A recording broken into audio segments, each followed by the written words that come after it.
Hello everyone, welcome back to my channel. जो आज हम न्यू टॉपिक स्टार्ट करने जा रहे हैं, that is horizontal and vertical similarities. Horizontal similarities means what? It is similarities within a generation. Example हो गया between siblings, and this term is known as intra generation. And after that we have vertical similarities. Vertical similarities means what? Similarities between two generation, दो generation के बीच की similarity हो गई, that is between parents and उनके offsprings, और इस term को हम बोलते हैं intergeneration.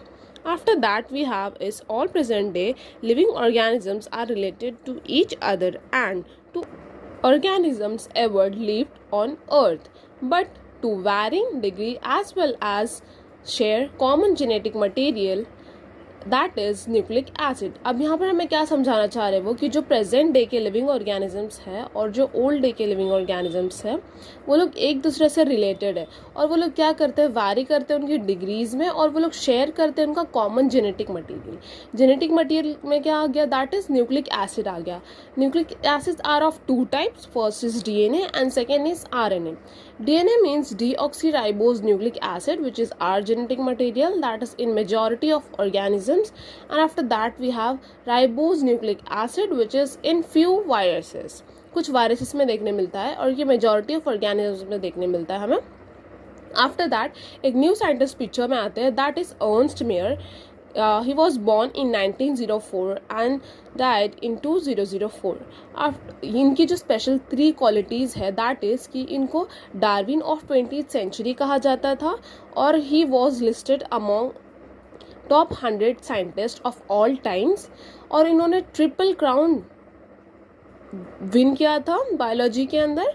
फर्स्ट है Balzan prize in 1983 and second is international prize for biology in 1994 and third is Crafoord prize in 1999.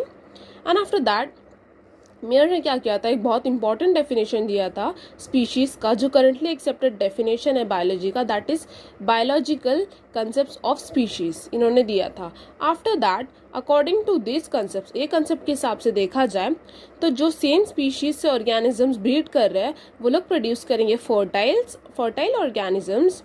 And after that जो डिफरेंट 2 स्पीशीज़ से ब्रीड कर रहे ऑर्गेनिजम्स वो लोग प्रोड्यूस करेंगे sterile organisms. Sterile organisms is what? वो लोग आगे ऑफ स्प्रिंग को प्रोड्यूस नहीं कर सकते हैं, that term is known as sterile. कुछ एग्जाम्पल देख लेते हैं स्टेराइल के. The first one is donkey.